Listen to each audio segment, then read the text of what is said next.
Welcome to Athens City Council. This evening we will be meeting in council committees. The meeting will be called to order by the City Council President, who will then pass discussion over to a respective committee. The chair of the committee will introduce the discussion topics and provide an overview of the issues at hand. If needed, members of the administration will offer brief statements to provide further context. We will then welcome input from the community. Any citizens who wish to speak will be asked to state their name and address, both verbally and on the sign and sheet located at the podium. Individuals will be given one opportunity to share their thoughts, and the committee chair will have the authority to limit each speaker to 3 minutes. Once all citizens have had the opportunity to speak within the 15-minute time period allotted for total public participation on each topic, the public comment portion will be closed. Council committee members will then continue their deliberations. There may be additional questions directed to the administration during this time. When the discussion on the topic concludes, the chair will indicate whether legislation will be introduced at the next regular session of council and move on to the next item on the agenda or adjourn the committee if their work is complete. The next committee chair will then call their committee to order, proceeding in the same manner as before. Once all committees have adjourned, City Council will conclude for the evening.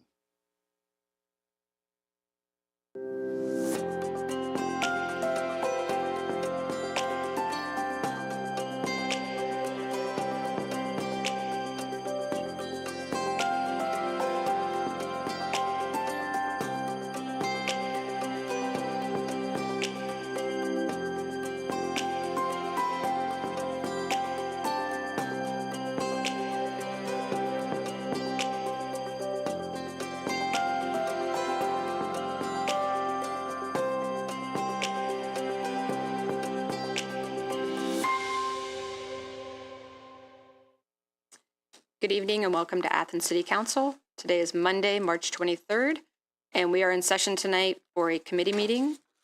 We are going to begin the meeting tonight with a committee of the whole, and we will have a presentation from HAPCAP and Ben Ziff. The floor is yours. All right. Well, come on up then, my long journey from right there to over here. Well, hello. Thank you all for having me here. Really appreciate it. It's been a minute since I've been here, and since the last time I was here to speak to folks, there are definitely some new faces, so we felt it would be fairly prudent to just come give a fairly brief presentation. I'll keep it short as best I can. I tend to prattle on, but that's why I have slides. So then if anybody has any questions about anything like that, we'll have some time to discuss some of that if you have anything that you need answered or whatever. So we've got a presentation. Hooray! And I'm assuming people can see it. Oh, yep, there it is. Alrighty. HAPCAP Transportation, yeehaw, that's us. Well, bam. Starting off with just a little overview of 2025. We traveled a little over 2 million miles. Just to paint a picture for that, that's not just Athens Public Transportation. That includes Athens Public Transit, Athens On Demand, GoBus, and Logan Public Transit. So that is the total mileage from that. GoBus obviously is our biggest heavy hitter on mileage. They had, I think, 1.1 million. So good job to them. Our total trips provided, 506,956. That's pretty dang cool. That's a lot of trips. That's a lot of public transit use. People not having to use a car, or maybe they're not able to, and they have this service there for them. I'm not going to go through and read every single number. You can see it. There it is in front of you. We'll keep tracking along here. Athens Public Transit. It's a fixed bus route. If you've seen them, they're the buses. They're driving around. They say Athens Public Transit on them. They stand out from regular-sized cars because they are buses. We've got 6 routes currently in the county. Throughout those areas, we serve Athens, the Plains, Chansey, Nelsonville, and Albany. Yes, it is still Monday through Friday. No, that's not changing anytime soon. Yes, I wish I could say that it was, but I can't. I'm sorry. Ridership for that. Another really bang-up job for a year, 343,000 for 2025. The best that APT ever had ridership-wise was almost 500,000. That was in 2019. That's when we still had Saturday service as well as an additional line. Then obviously 2020, COVID, everything, we dropped down to about 190. So we've been pulling our way back up. And to me, the fact that we're already at 343,000 without Saturday service, I think is pretty awesome. So they're doing a really great job out there. Athens On Demand, it is on demand. It is a curb-to-curb transportation service. You register for a ride with them, you call them, they will come pick you up and take you where you need to go in Athens County. We've made a couple of changes to how we do that. I know a lot of times I hear a lot of feedback from people saying that I'm never able to get in, I can't book a ride, and I hear you. Like, they had a really, really intense waiting list almost. They were regularly booked almost a week and a half, sometimes 2 weeks out. So we've changed our style a little bit, and what we're going to be doing now is, instead of that sort of like white glove, one-to-one service, we're going to be treating it more like an actual ride share. So if we have 4 people in roughly the same geographic region who need to go to roughly the same geographic region within an hour of each other, we'll pick up 1, 2, 3, 4, and then drop off 1, 2, 3, 4. So that one vehicle can service 4 different passengers instead of just one single, which is significantly more efficient. It's Monday through Friday as well, 7:30 a.m. to 8:30 p.m., and they did a little over 17,000 trips, which is pretty cool. Good job to them. Keep on plugging. What's new in Athens? Well, some of it's new, some of it's not. Funding and staffing are a problem. Shock. Nobody saw this coming, except for everyone. Doing our best, but it's hard to find CDL drivers, for one. We can't pay the rates that maybe like a long-haul trucking company can, and with our insurance setup, all of our CDL drivers have to have 2 years of passenger experience as well, which can be a bit of a barrier. We're usually able to work with folks, and we can slowly but surely get them there, but it takes time.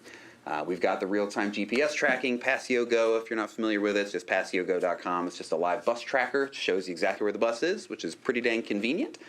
And we're making improvements to our bus shelters and stops. We've already done our bus shelters. Last year in the fall, we added full system maps and signage to all of the shelters, all 7 of those. And in the coming months, probably sometime at the beginning of summer, it'll be me driving around, and we're going to be having actual signage at every single one of our stops. So whenever you see an Athens Public Transit, the little, like 12 by 15, whatever it is, sign up there, we're going to have another sign about, I think it's going to be about 17 by 22, and it's going to be specific for the route that person is on. So if I go to a stop on East State Street, it will have the map of lines 2 and lines 3, which are the lines that service that area. It will tell me, and I'm going to hand sticker all of these different signs at each individual stop so that you know what time the bus will be at your stop. So if you don't have a smartphone, if you don't have a schedule in front of you, if you go to a bus stop, you'll be able to see, hey, I'm here. I know that line 2 will be here at 34 past the hour, and line 3 will be here at 4 past the hour. Just trying to give riders a little bit more like confidence and sort of building that trust. It's one thing to just sort of have a stop on a piece of paper, but you're sort of standing there like, I think this is a stop, but there's a stop with real signage and all that. It helps people with that, which is nice. Big thing. I've had a lot of questions about it, and yes, fares are going to stay free until April of 2027, thanks to AmeriHealth Caritas. Hooray! They have decided to re-up with us. They have given us another $150,000 again, and it's completely fare-free for Athens Public Transit and Athens On Demand for a whole year for anybody, which is awesome. I won't go on a long tangent here, but I mean, you often hear about like, oh, it's only $1. It's $1 to get there, it's $1 to get back, and if you don't have very much money in your pocket and you need to ride the bus, that can be a real hindrance. I work with people all the time who are dealing with really, really brutal abject poverty, and they don't have that dollar. They don't have it. They just don't have it. And this service, I mean, having it fare free has been a game changer for a huge number of our neighbors and community members. It's been awesome. Go Bus! Hooray! It's the rural intercity bus system for the state of Ohio. It's the only one Ohio's got. It's not the only one in the country, but it's the only Go Bus in the country. There is also Go Buses. Unfortunately, Rachel, who works the phone for us, gets a call a lot. I hear her very often in the office. No, we're Go Bus. You're looking for Go Buses. Sorry about that. So they do our best. We go all over the place, and the big thing for them is they're expanding right at the bottom. They've expanded. Ha-ha! We've added 4 new lines where we now have lines going from Toledo to Cincinnati, Toledo to Columbus, Toledo all the way over to Ashtabula, and then Columbus out to Pittsburgh. And all of the little small stops along the way. I think I had it on the other one there. That number there on the 3rd line, Go Bus stops at 63 cities and towns across Ohio. used to read Go Bus stops at 39 cities and towns across Ohio. So it's almost doubling our service, which is pretty dang cool. We've had one service provider for a number of years, Barron's Bus. Now we have Barron's Bus as well as Cardinal. And they both seem to be doing just a real bang-up job. So go them. Yeah, Go Bus, they had about 123,000 trips last year. The highest sort of percentage of who uses Go Bus, number one, it's OU students, far and away. They're definitely the number one. Number two is actually the Amish. We have a huge Amish ridership, which is pretty cool. And as a reminder, Go Bus is for everybody. I think sometimes people think it is a university thing, but it's not. Anybody can use Go Bus. And they are, I will throw this out there, with this expansion, they are looking to expand their Ghost Rider program. So if you're willing to take a survey on there and report back to them, you can either do a paper one or one on your phone. They will get you a comp ticket. So you can give them a call if you'd like to go somewhere on Go Bus and fill out a survey. Yeehaw. Yep, there's the expansion. Look at that big old map. I did not think to bring one with me, but we have these new pamphlets, and they're the size of a road atlas. They're huge. It unfolds, and then it keeps unfolding, and then it unfolds again. It's a full 2 foot by 3 foot, but it's the whole map. It looks pretty cool. So yeah, going all over the place. Heck yeah, Go Bus. And there we have it. See, I got through that pretty fast. What is it? Okay, it's 7:12, not that fast. I tried. You did well. Yeah.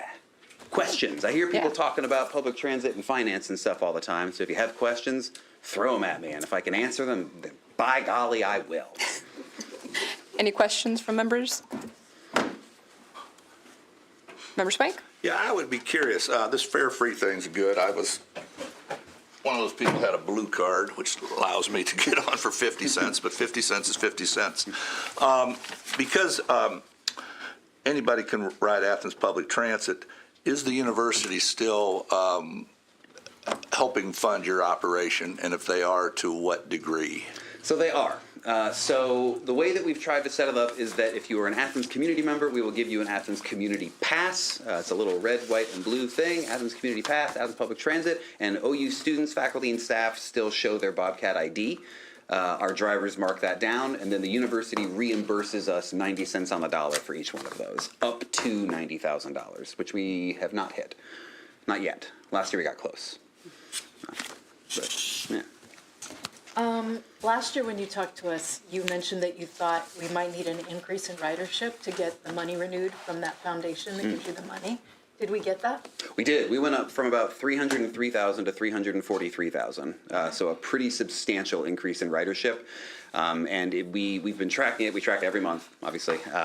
And there was, within 2 months of becoming fare free, I think it was a 17% jump in ridership, which was kind of shocking, honestly. I didn't think it'd be that big, but it was, which was pretty darn cool. I think ridership would have been even higher if it wasn't for all this pesky snow and level 3s that we had this year.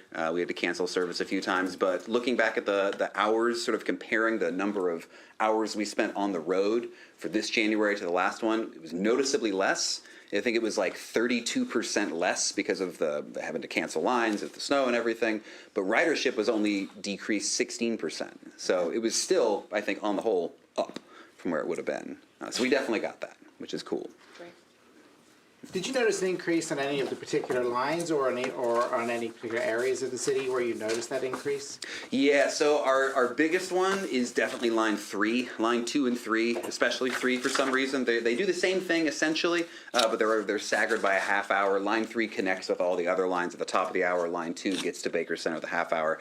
Those two lines have been very, very busy.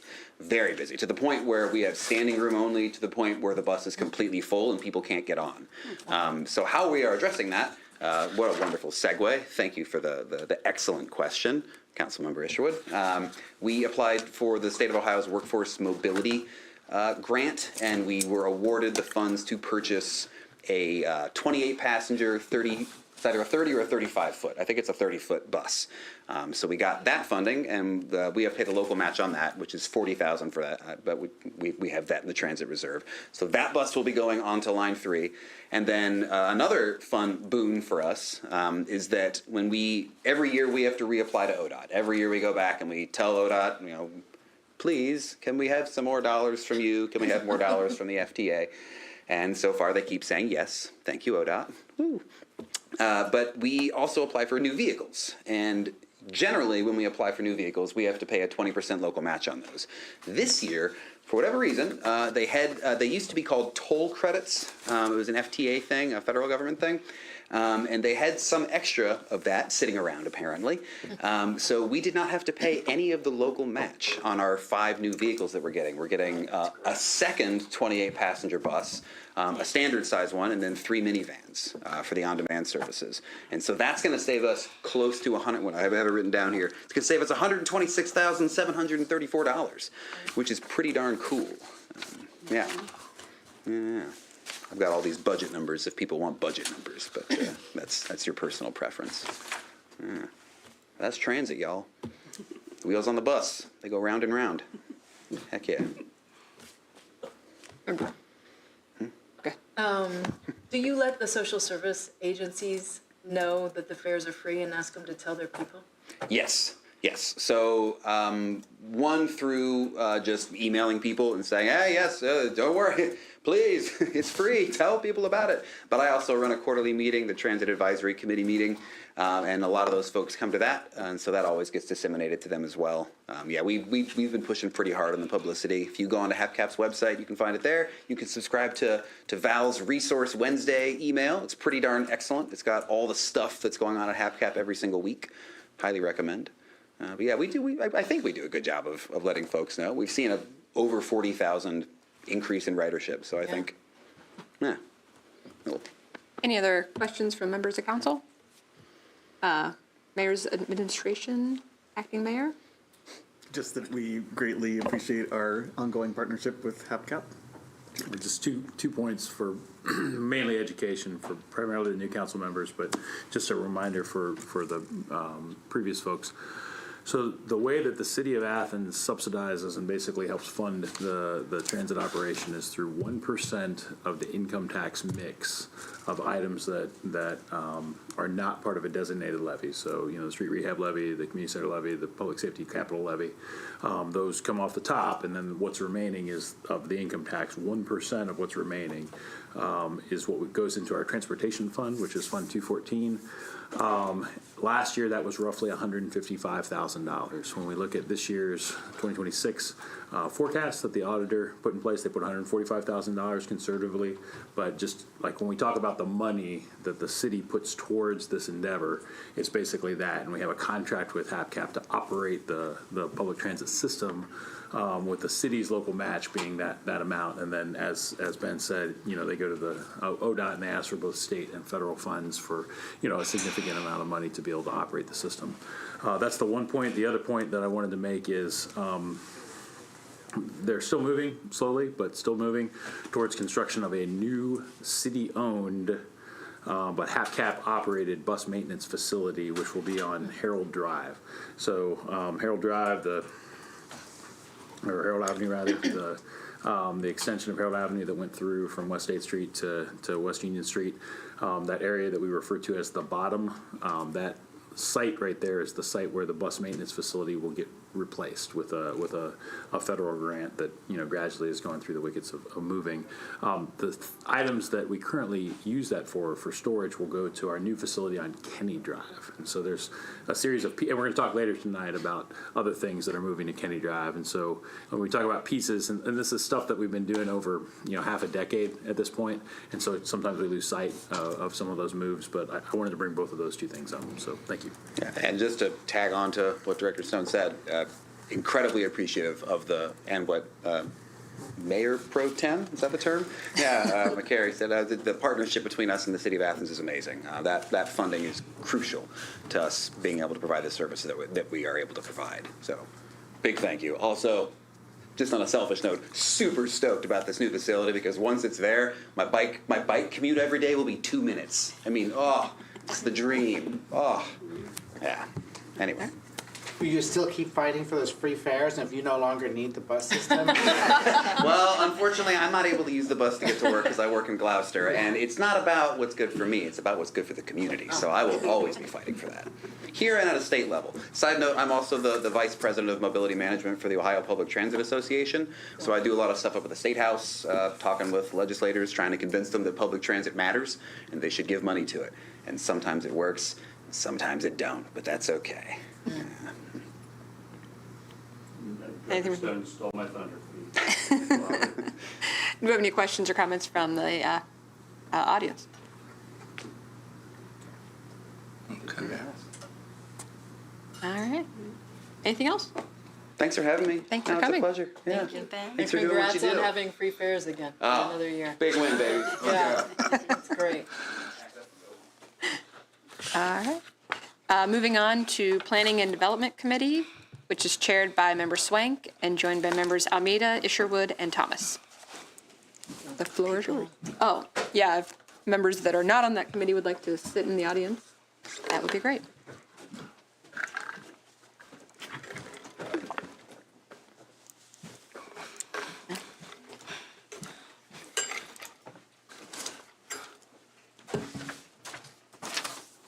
All righty, we have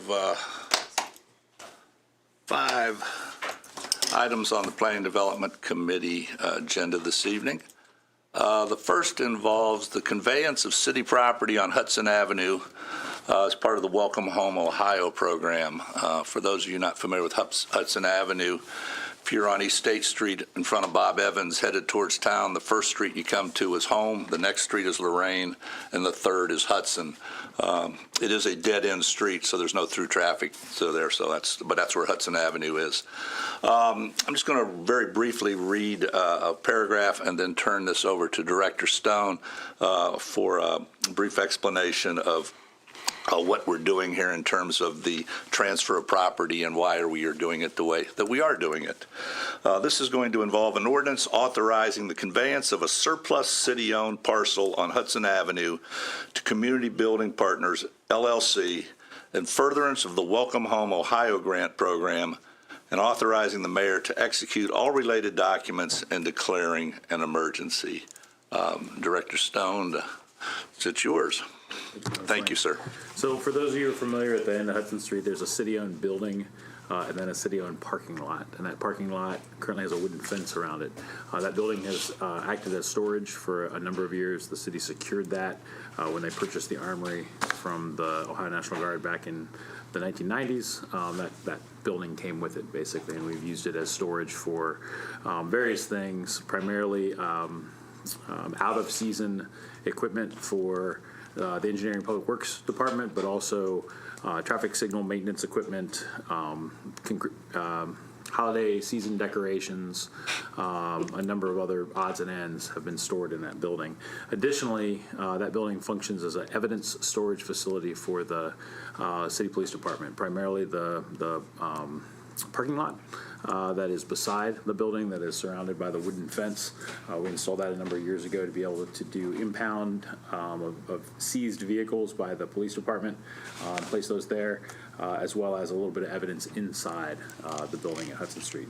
This lot, or these 3 lots, ultimately, these 3 parcels that the city owns, is going to be part of the Welcome Home Ohio program, which is the program that you're all familiar with for us to use the state grant to partner with a private developer to build homes and then sell them to certain income qualified people at below construction price or below their price in order for us to provide more owner-occupied affordable homes in the city of Athens. The reason that I made mention to the Kenny Drive facility earlier on the last item is because this is another current city location that we're moving the things from that we store there out to the new facility on Kenny Drive. So in addition to the public safety training facility on Kenny Drive, there's also a significant amount of storage for both out-of-season equipment for the Engineering and Public Works Department, as well as construction materials and such, and then also evidence for the police department, both the impound lot that will go into the lot out there, as well as evidence storage that will go inside the metal buildings out there. So the plan with this particular particular ordinance is to go through the conveyance of the land to community building partners, who's our private developer as part of the Welcome Home Ohio program, allow them to get their construction financing to build homes, and then subsequently turn around and convey those homes to the buyers. And so the city has to give legislative permission to sell or to give away property, as well as to take property. And so in this case, we're giving this property to the developer. The developer will own it, and then they will convey it to individuals. During that conveyance, there'll be a brief period of time, like one day, where the city takes title again and then subsequently conveys that property to the buyer. So what you're doing this evening, or what you're going to do with this ordinance, is take the property, convey it to the developer. The developer's going to build a house on it. We're going to buy the house from the developer for a day and then sell it to the subsequent buyer at the other end. As a side note, there's an adjacent parcel that the developer is working independently to purchase from the American Red Cross that will allow for construction of additional homes. And so the same exercise will happen on that property, except we don't have an ordinance tonight for that because the city doesn't currently own that property. That'll just be a separate ordinance that happens for that one-day transaction that has to occur for the city to take title. But by and large, it all kind of works together with this Welcome Home Ohio program that we're attempting to get across the finish line. That's perfect, and you used the word to get across the finish line. I would assume that action on this needs to be taken in a relatively timely manner so that we can move on to step 2 with the Red Cross property. Is that a pretty fair assessment? You know, I always want things to go as fast as you can. So Okay. I'm always hesitant to ask for things to be suspended if it's unnecessary. I'd probably defer to Joe Reschi, who's representing Community Building Partners, who's here tonight, if he wants to speak to that at all. I mean, certainly he can. Okay. Whether or not we need to expedite it or not. All right. Before we go to that, I guess I would ask Mr. Reschi, if you, to the podium, please, to speak to that last point that Mr. Stone, and perhaps you could quickly, or not quickly, you don't have to be in a hurry, but we have some very new members of council here that may be seeing you for the first time. So if you like, maybe briefly tell us. Thank you for having me. I'm Joe Ritchie. I'm the CEO of Community Building Partners, and I've been in front of City Council several times before because I'm also the developer at the Ridges and helped form the new community authority and involved in that project. This grant program is the Welcome Home Grant Program, and it's called the Welcome Home Purchase, and that's why it sounds a little convoluted because we have to acquire the land from you. We have to build the homes and then deliver them to qualified home buyers. Qualified home buyers are people that have gone through financial counseling, have sufficient credit to support a purchase of a home with a grant. And the grant is coming from the state of Ohio. The purchase program requires the city of Athens to be the purchaser of the home so that it can receive the grant funds into its coffers, provide the grant to the home buyer. And when Andy described it as a day, that's literally what happens. We're going to one closing where the city becomes the owner in order to trigger the grant, provide that grant to the home buyer. The home buyer walks away with the keys. The title agent files the deeds in that order. That's the way the program works. The Red Cross site helps this because each is about 1/2 of an acre, and our current site plan that we'll be bringing to planning is for about 8 homes, including at least one ADA accessible home. So you have 2 designs, basically. The homes are, so we're purchasing from the Red Cross the other parcel. So that does not involve the city transferring property, but we will be transferring the finished homes on that Red Cross parcel to the city and to the home buyers. We will be marketing to the home buyers with the assistance of the city. We're already getting calls from folks just because of the newspaper article that was written and the fact that this is on the agenda of qualified home buyers that are interested in the home. So we know that the market is there. There's a great need for it. In response to the timing, I guess unlike Andy, everything counts. We are reporting to the state progress on it, and we know there's demand, and we want to use the weather to obtain the financing and start the construction. The homes themselves are prefabricated modules. They're brought to the site. We finish the homes. So about half the work is done off-site and about half the work is done on-site. Our delivery time is approximately 90 days from the day we start until the homeowner gets their keys. So it is a pretty quick process. We need to build a total of 8 homes to qualify for the grant, for the full size of the grant, which is $2 million. Is it your ultimate goal to get all 8 built in calendar year 2026? Yes. Okay. Yeah, and there will be enough surplus funds to revolve that to build more homes, but Right. but all of the state requirements will be satisfied with those first 8 homes. So we'd like to do all 8 homes and complete those at the Hudson Avenue site in 2026. So I guess my last question in terms of timing, is the closing on the Red Cross property contingent upon us transferring this property? It isn't, but the viability of the project really depends on the Right. two. So they don't have to line up like that. We'll proceed with the closing if we're proceeding with this transfer. Okay. But you'd like to get them to cross that initial finish line roughly the same time? Yes, sir. Not months apart? And take that through the planning process so you can look at the whole site, the way we're connecting to sewer, how we're dealing with traffic and pedestrian access, and be able to do that in a comprehensive plan so it can be understood by the neighbors. While he's still at the podium, any other questions from the members of the committee? No, he answered all the questions I'd written down. Good deal.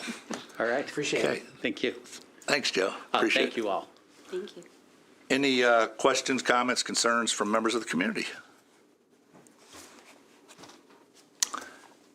Any additional comments from members of the committee?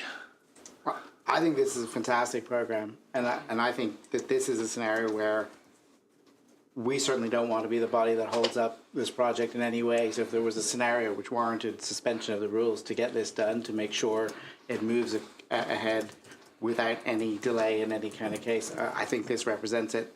You know, we've talked a lot about the commitment of the city to affordable housing. Well, this is it writ large. This is a fantastic project, and so I'd say the best way we can show our commitment to that is to move this ahead as quickly as we possibly can. To that end, I'd like to take attendance. Our next meeting is what, April 5th, April 6th? Show of hands, are there any members of council that will not be here that day? 2. That would preclude us from suspending the rules that evening. Yeah. So that's something I will, as chair of the Planning and Development Committee, will get with President McCary to see if we might examine a Plan B for that. Otherwise, we're kicking this to the 3rd Monday in April at the earliest. So I'll get with President McCary on that. Okay. Motion to move this to first reading. So moved. Second, please. Second. All those in favor signify by saying aye. Aye. Opposed? That'll be up for first reading on our first meeting in our next time that we meet in regular session. Let me leave it open-ended at that. Okay, second item on the agenda, the Sunday Creek Horizon contract. We've been in contract with Sunday Creek Horizon for at least 3 years, and they serve multiple functions for the city of Athens. Chasing money, lobbying legislators, both on the state and national level, and shepherding projects through to completion. For 2026, some of the things that they will be looking at, or that they will be involved with, will be wrapping up the Armory project finally to make sure everyone gets paid. If any people out there are still owed funds, making sure that the final accounting for the American Rescue Plan, or the ARPA funds, are taken care of. And then some things that have been on the agenda for a while. One would be the ADA transition plan. They will be the ones who will be overseeing that. Secondly, construction of the boat ramp out on Union Street with the old Little Red Schoolhouse, sometimes called the Alco boat ramp, Athens Lumber Company. Deployment of fiscal year 26-27 state budget earmarks. And finally, the Farmers Market Pavilion, hopefully getting that to the point where we have a permanent home out on the campus, the city recreation campus, and then other projects as determined appropriate by the administration, and should there be any that come from city council. So what we're talking about tonight is discussing the continuation of their contract for the 2026 year. Director Stone, is there anything that we need to add to that, please? The only note that I would say is that over the last couple of years, Sunny Creek Horizons has really been an invaluable extension of the city staff. They do things that if we were to assign those tasks to staff members, we would really need to have another, several folks with a significant amount of expertise on staff to be able to do it. And so what they are doing is both advocacy to the state and federal level to help us get funding. And I think if we look at the amount of money that's come into the city that they've gone after, it's more than paid, multiple times over for what we've spent on them, number one. And then number two is what they do is basically provide city extra staff members to be able to do the myriad of tasks, particularly with administration of external funds that oftentimes is extremely onerous. That is tough to do, and they provide that for us. So we've been very happy with their work so far. To that end, I had a meeting with Will Drabel, the Vice President of Sunny Creek Horizons, about 10 days ago. We met for an hour and a half, and he laid out very clearly for me everything they do. And I just did the numbers in my head, pick a number, and the number I picked was $30 an hour. We'd be able to afford 1.5 people for what they do for us when you factor in benefits and salary, and you're not going to get their type of expertise for $30 an hour. So I won't say it's a bargain, because that sometimes signifies that it's cheap. This isn't something you could buy at your local bargain store. This is a very specialized set of services that this organization provides for us. Comments from members of the community? Members of the committee? Yes, Jessica? I see they're still working on the ADA transition plan. Do we have any kind of end date? I'd like to get that. it done in 2026, honestly. Yeah. In my conversation with Will, it had been started under a previous set of personnel. There was a change there. Some assumptions were made, both parties, not erroneous, but assumptions, and it was felt that we really needed to dig in with all 4 feet, not just 2, and get this thing done this year, but get it done right. Because this is, we've heard from various groups that have come before council pointing this out, and as Director Stone said, the ideal thing would be have it done this year, but have it done correctly Sounds good. and completely. Could I, Paul? Just a couple guys, the $10,000 a month, is that an increase, or is that what Same. it's the same? So that, I mean, that's. Same amount. And then just on the list of projects, there's a list of projects, but do we have specific deliverables attached to those, so that, the construction of the Alco boat ramp, I know that Sunny Creek Horizons aren't going out and building the boat ramp. Correct. Yeah, they're going after the funding for us to build the boat. Yeah. Yeah, so making the state capital bill ask, that's actually, they just got submitted, or they're building right now, the state capital bill request for that, and helping us get it across the finish line on the front end as far as both project planning and then really advocating for funding, external funding, to be able to do it. But do we have specific, and this is the contract I'm looking at, but we don't have, and obviously they can't guarantee, we will definitely get this budget earmarked. Yeah. Yeah, I mean, at the end of the day, when you're paying somebody to advocate for you, to say, you didn't get it delivered, so therefore I'm not paying you, it's not viable, right? And the point I'm asking is, I want to make that clear for people who are watching this, is that that's not how that works, and so that it's, these are the list of the things that we're going to work with you on, and because of the expertise that Sunny Creek Horizons. Not only expertise, it's relationships. Yeah. I mean, there's a person that works in Columbus. Yeah. Very proximate to the State House to make requests on our behalf, and to go talk to people and know folks. And I mean, lobbyist is a dirty word, but at the end of the day, the United States was designed with the people are permitted to petition their government, right? Mm-hmm. We have people come and petition you all the time via that lectern right there. And so what we're doing is we are getting people to petition the state and federal government on our behalf of Athens for this fee. And I think it's turned into a decent return for us. And you know, I think they do a good job at it. Yeah. And in a way that you or the mayor, if you were to have to go to Columbus to do this work all the time, would be.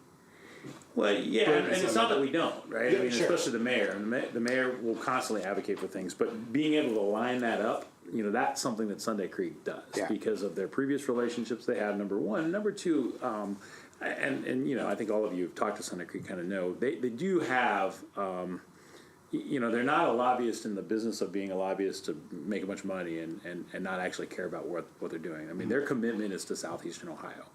And, you know, they've seen the fact that the rest of the state of Ohio has, you know, has in many cases left southeast Ohio in the dust or behind. And they say, you know, the people in southeast Ohio need a voice, and we're willing to do that for them. And that's what they do. So. Paul, to your point about deliverables and timelines, a lot of what they do for us also involves federal agencies. And if there was ever a moving target, it's like whack-a-mole right now. What we've been promised today may totally disappear tomorrow, so they're doing their best to wade through that. So here's an example to that end. I don't mean to interrupt you. No, please. When we built the new fire station, we built a geothermal HVAC system, and we put solar array on the roof, and we also put additional power into the facility in order to support level 3 charging, right? But mainly the geothermal HVAC system and the roof solar, right? The Bipartisan Infrastructure Act, put in place several years ago, allowed for the 1/3 tax credit that you get for renewable energy sources, like if you put solar at your house or geothermal in your house or whatever else, and you get a 1/3 tax credit. It allowed a direct payment mechanism for public entities that don't have a tax burden, right? If the public entity doesn't pay taxes, they can't get tax credit, right? So there was another mechanism placed in that Bipartisan Infrastructure Act in order to allow for a direct payment from the federal government for the 1/3. So it basically extended that subsidy to public entities for those renewables.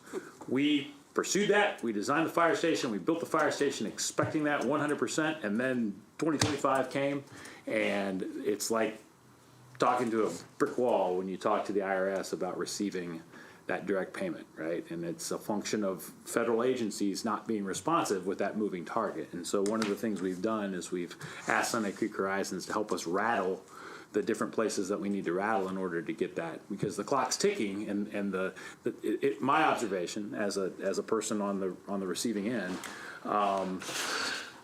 is that the intention is to just sit on it until the timeline dies, and then you can't receive the credit basically, and so that's about $240,000 that's due to the citizens of Athens, City of Athens taxpayers, from that we made a conscious decision when we designed that facility in order to try to design for renewables, but also to receive that money, and that's money that hasn't been paid back to the City of Athens yet. And so this is something that we're asking Sunday Creek Horizons to assist us in finding the right belly button at federal agencies to help make this thing go. Yeah, and I asked the questions because I wanted to make it clear to people who are, that this is a very common thing the cities need to do, and it expands the capacity of city administration. And as I'm learning in my first few months on city council, government work is complicated. I got that right. And so, yeah, I just wanted to make sure that we had that out there. Okay, good points. That was perfect. That explained that in great detail. Point, right? Yeah, and we did it very tactfully. Motion to advance this to first reading at our next regular scheduled meeting. So moved. Second, please. Second. All those in favor? Aye. All righty, that'll be on the agenda too. All right, the next three should be, knock on wood, rather routine. The next one is the Board of Trustees for the New Ridges Community Authority, reappointment of 2 citizen members for a 2-year term commencing in June. The 2 recommended to be reappointed are Randy Gonzalez and Jim Kaufman. Jim Kaufman is the new Vice President of Real Estate for Ohio University. Administration, like to add anything to that? Members of the community? Oh, I mean, Joe Ritchie's the president of the board of the Community Authority. He may have. yeah, I said, well, members of the community. Yeah, you're not in the community, You're a member of Athens community today. Thank you for being an honorary member of the community. But so we do think that both Randy and Jim are really valuable contributors to the new community authority. Jim has taken the place of Dominic Brooke, who was instrumental in helping initiate the whole process and was the previous vice president of real estate. And Randy Gonzalez has brought a lot to the table in his previous experience. He's connected to the university, but also connected in many ways to the Athens community now with representation on the Athens Foundation. So both of them have been invaluable, and I think Andy, who is also on the board, could attest to that. So yes, we want to keep that team together. We've got a lot of work to do in the next 2 years. Sounds like we have 2 votes from the audience. We do. All right, thank you, Jim. Thank Or Joe, I'm sorry. That's it. Members of the committee. Okay, that'll be up. Kind of a motion to advance those to our next meeting. So moved. Second, please. Second. All those in favor? Aye. All right. The next appointment issue is the appointment to the Rental Inspection Process Subcommittee of the Affordable Housing Commission. If you remember, this is a subcommittee that this body approved last year. It's a 1-year task force, and one of the members was no longer able to continue, and the community, the Rental Inspection Process Subcommittee would like to recommend that we approve at our next meeting. Rick Wasserman is the replacement to that. Anything from the administration? Members of the community? Members of the committee? Motion to place this on the agenda for next meeting? So moved. Second, please. Second. All those in favor? Aye. We will have Rick Wasserman's name placed on the agenda for the Rental Inspection Process Committee at our next meeting. And finally, Board of Zoning Appeals. The mayor has recommended, and I think sworn in, pending our confirmation, Molly Fitzgerald for a vacant seat on the Board of Zoning Appeals. Any comments from the administration? I work with Molly all the time. She's a great asset to our community. Members of the community? I'm Rob Dulwich. I live at 124 Morris Avenue. I also chair the Board of Zoning Appeals. I've worked with Molly and seen her in action quite a bit over the years, and she'll be a fantastic member of the Board of Zoning Appeals. I'm definitely welcome her to join us, and she will fill the last empty seat. We've had difficulty. Paul was serving on the member Isherwood was serving till recently until he came on council. So probably she's filling his seat, actually. But we were having trouble getting enough people to have a full suite of voting members. And so having the 2 extra alternates will help us solve that problem. So ask you to confirm her when the time comes. Okay, thank you. Members of the committee? Yes, sir. Well, I say, as Rob Dutch said, I'm a former member of the BZA, and I can know the importance of that body to local government, and it's a volunteer group, so it speaks to our community, the work that it does, and I can tell you, and I know Molly well as well. She's I'm not sure where she's finding the time, but her commitment to our community, if it was, you couldn't doubt it before, you certainly couldn't doubt it now, but she would be a fantastic addition to the Board of Zoning Appeals, and I wholeheartedly recommend we move this forward. I asked her that very question last week when we spoke on the phone about the time. She says, well, we all have 168 hours in a week. She'll make the time. All right, motion to place us on the agenda for our next regular scheduled meeting of council. So moved. Second, please. Second. All those in favor? Aye. Okay, that completes the 5th item. All of those will be on our next agenda for a regular session of council. That concludes planning development at 7:49, and I guess we go to City and Safety Services. All right. Yes, thanks. City and Actually, Safety we need to Services. You what? we need to swap Oh, yeah, some we people need- around. we- Yeah. So City and Safety Services chaired by member Isherwood and joined by members Almeida, Swank, and Wood. We're going to do a quick switch on the agenda just because we have Kelly Reese back from the Athens Municipal Arts Commission to come and speak to us, and just out of respect for her time, said we would just move that agenda up. And so this is about a request from the members of the Athens Municipal Arts Commission to amend a part of the city code to change the membership makeup of the Athens Municipal Arts Commission. So I'd ask Kelly, would you go and come up and... Thanks for having me again. This is my third time. Hopefully it'll be a charm. As a member of the Athens Municipal Arts Commission, I do roll off, I think, April of 2027, so almost a year from now. We have somebody else whose first 3-year term is up in 2026 in August. We have success, finally, of seating everybody. You were talking about having trouble seating volunteers in different commissions. Rob, right? Right. And we've had the same issue, and the goal here continues to be making it easier for future iterations of AMAC to be seated and having more people be able to volunteer their time if they're interested in the arts, or making the arts visible in Athens, which is something I think we have all been interested in, especially when it comes to the city planning document that I know is a little bit older, but we really value the visual arts and the music arts and theater arts here in Athens, among in dancing and all that stuff. So this is just a way for more people to be eligible to sit on this commission. So we currently have 4 members that shall be electors of the city, 3 members that may reside outside the corporate limits, which is Athens Township. My proposal is to move that to at least 5 members of the commission shall be electors of the city, and 4 members may reside in Athens County.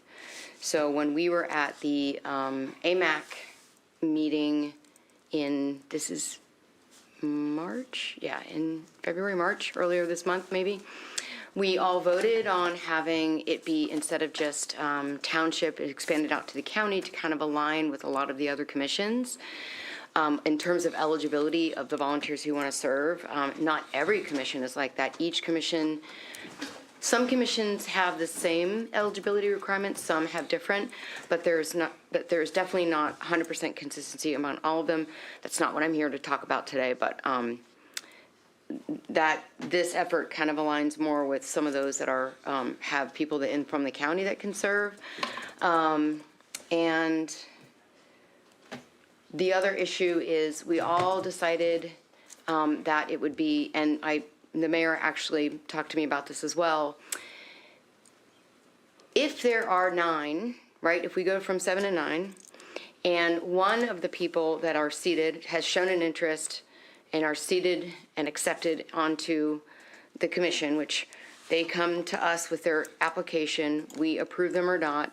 Whoever's approved goes to the mayor then approves it, and then it goes to city council for your vote. So there's several layers of people checking in and making sure this person would be a good match.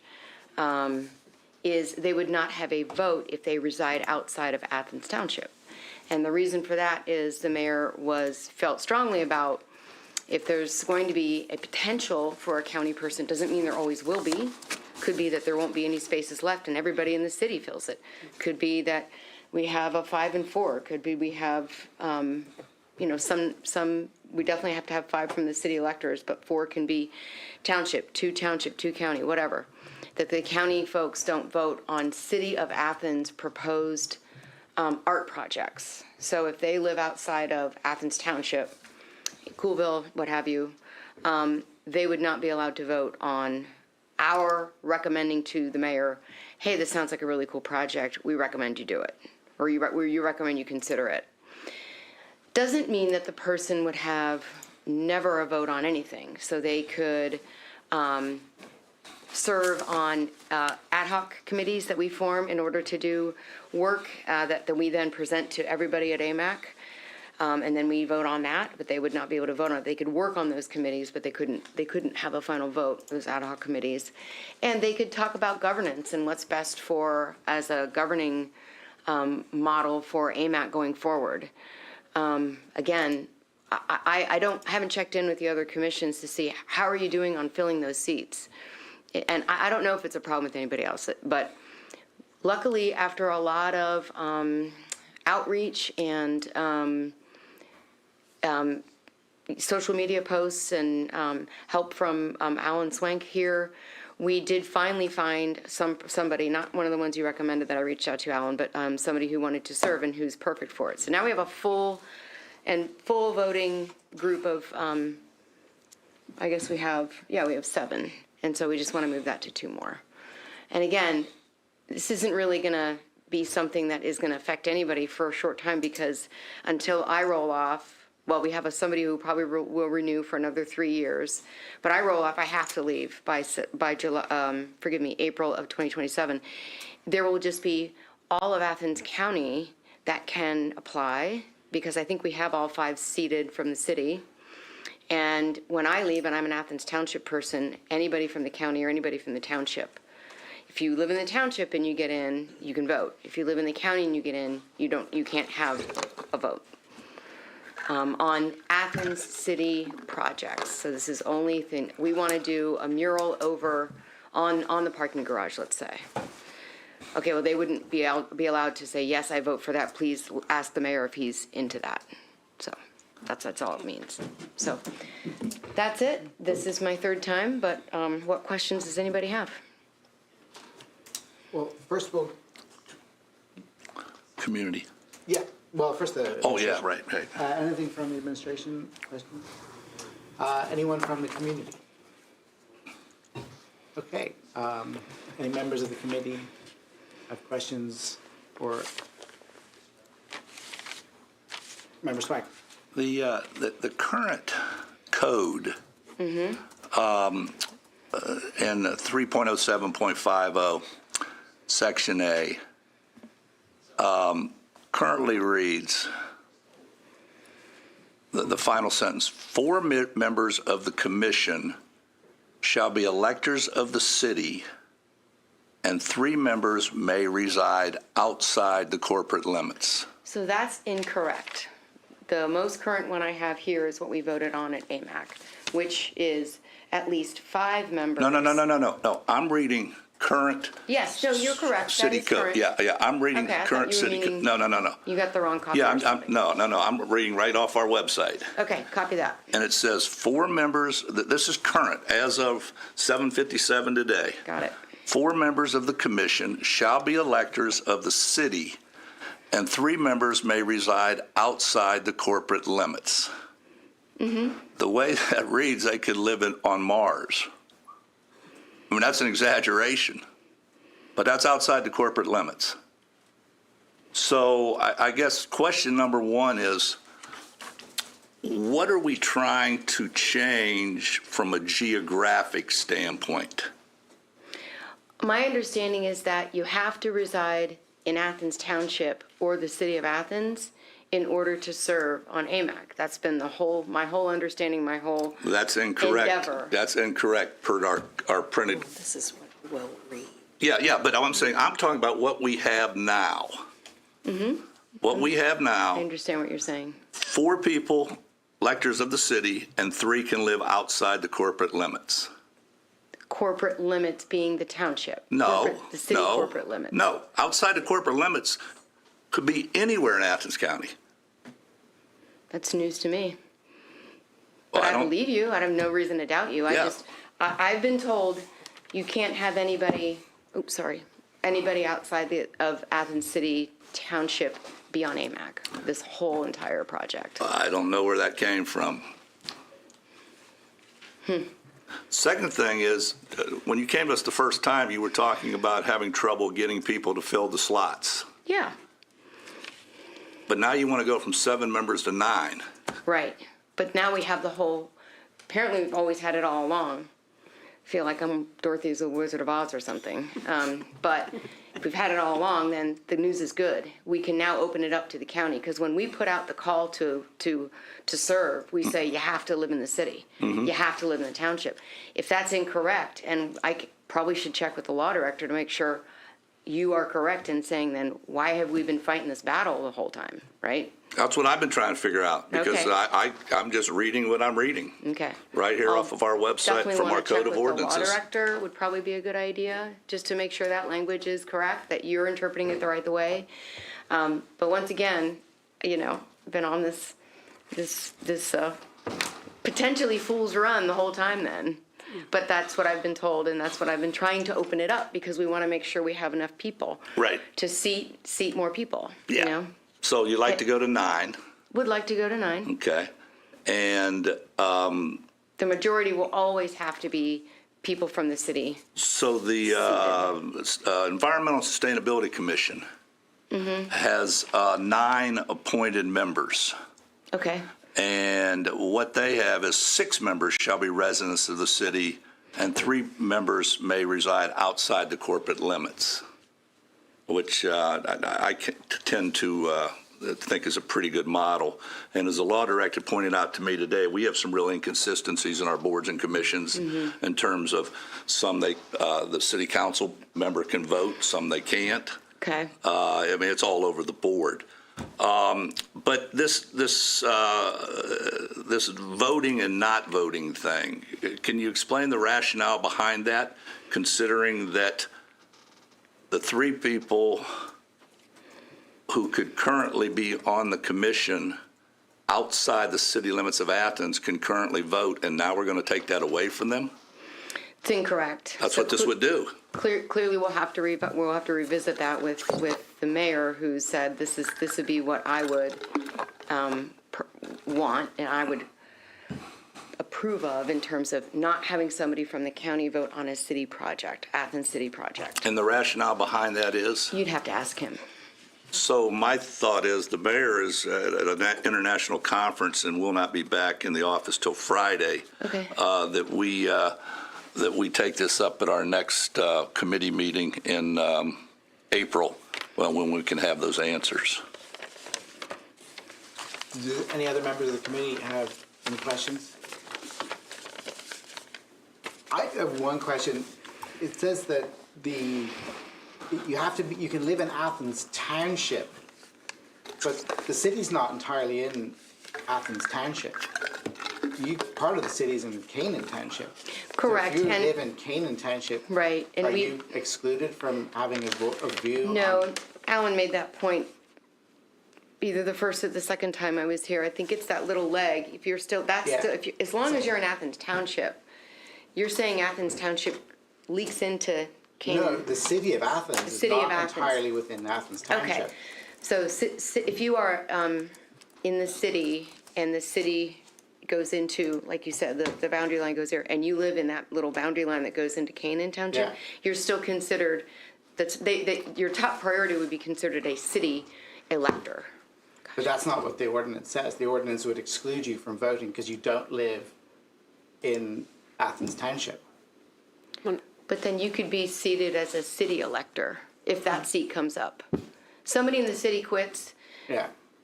that person who lives in that little leg says, I want in, they would still be a Athens city person, right? Portion of Canaan Township is in the city limits.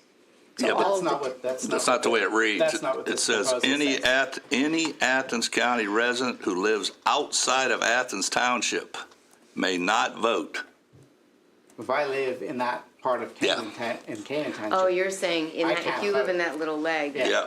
Yeah, I mean, it's because you would be an Athens Countian. Mm-hmm. And you are one of the, we but you'd hope, be an members elector, of Athens but County. you'd be an elector of the city. I mean, I think Yeah, it could that be would cleared be- up with language, but the language is problematic.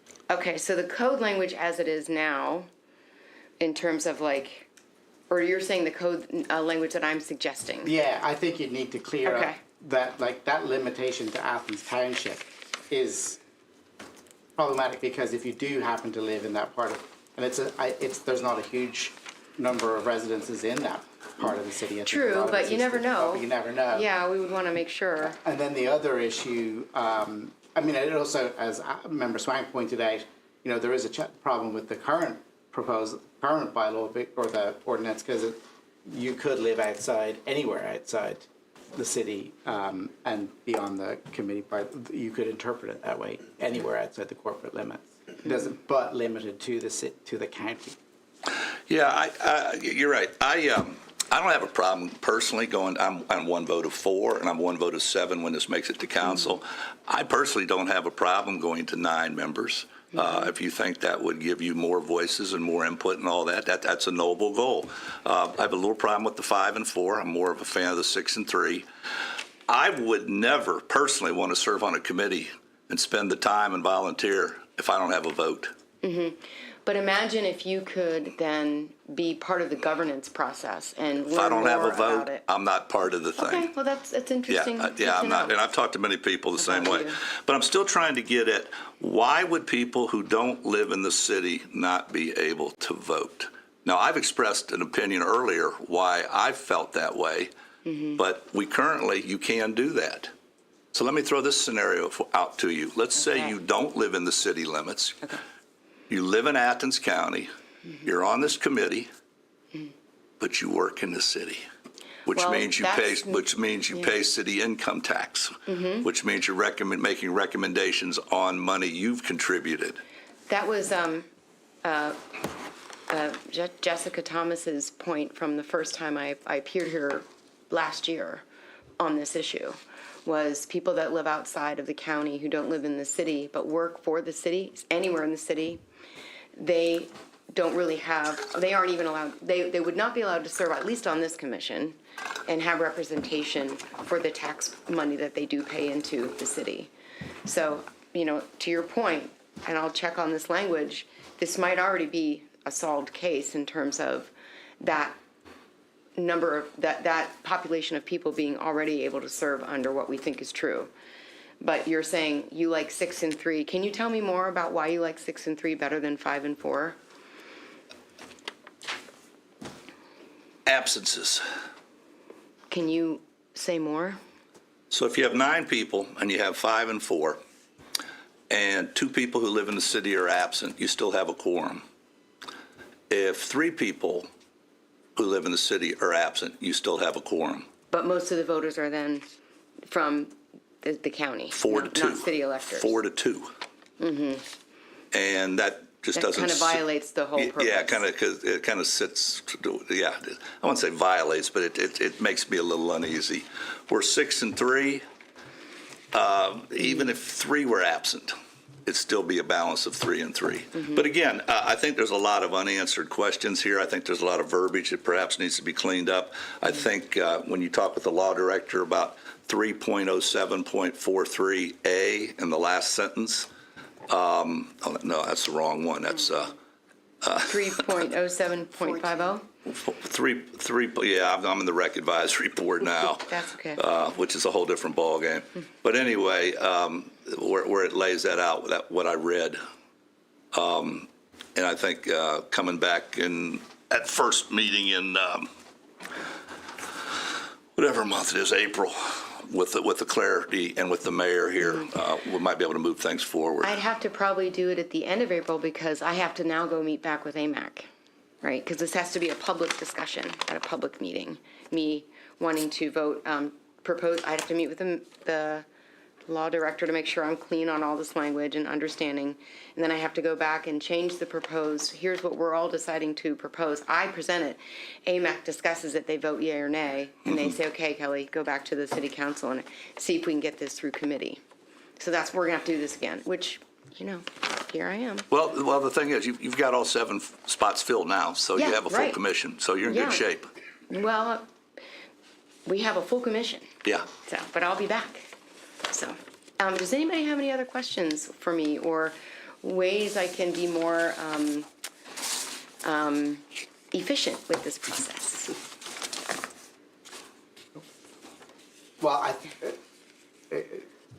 hearing you say that you've been here since last year coming forward with this, Yep. I want to first of all say, appreciate your persistence and patience. And, but I do think that unless I'm hearing a proposal to move this forward to the council meeting next week, I think I will ask us to table this till our next committee meeting. So that, it's the 4th week of April, is that right? Because I have to meet with AMAC, which is not until like, I don't know, the 11th or something, or 9th, I think, of April. So that would be not in time. 27th, would that be right? It would be, nothing, committee would be the 6th. Yeah, and we don't meet until. Yeah, so it would be the 9th. 20th. No, if you meet the 9th, it'd be the 13th.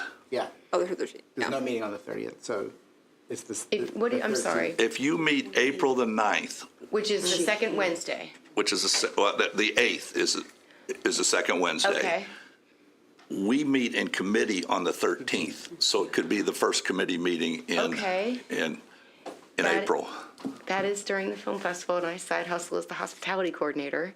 But as long as nothing's happening at 7 o'clock, which of course there will be, I will be here. Let me get back to you. Well, And I mean, if you have the language, I don't know that you necessarily have to be here if we have the language ahead of time, or Okay, is another that member true? of the commission. Another member maybe could do it. Yeah. Okay. Yeah, So you that's a need- possibility? You would need to get the language to Paul by 4 o'clock on Friday the 9th, on 4 o'clock Friday on the 10th. Friday the 10th. Oh, it's my birthday. And then we can share, 4 I can o'clock share with Friday the the committee. And if they have questions, we could even do that by email if necessary. if so there was- But I think at April this, 10th, 4 PM, get this language figured out. That'll give me plenty of time to meet with Lisa Eliason. And my only question, though, is I believe I have, because I meet before that. So I would Yeah. present it, I put it on the agenda. Okay, Yeah. sorry. I'll no, get not there. at all. Okay, all right. Again, I appreciate your Yeah. patience and No, persistence. it's fine, it's good. Okay, thank you. Appreciate it. We need to have a vote. Our process is that usually we vote on issues in committee.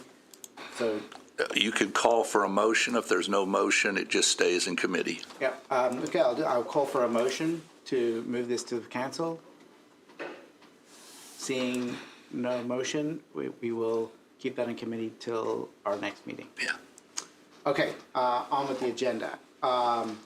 Next item agenda is a sewer dump truck purchase of new and disposal of existing truck. It's pretty much exactly as it says, but I'll turn it over to the city administration. Can you provide any?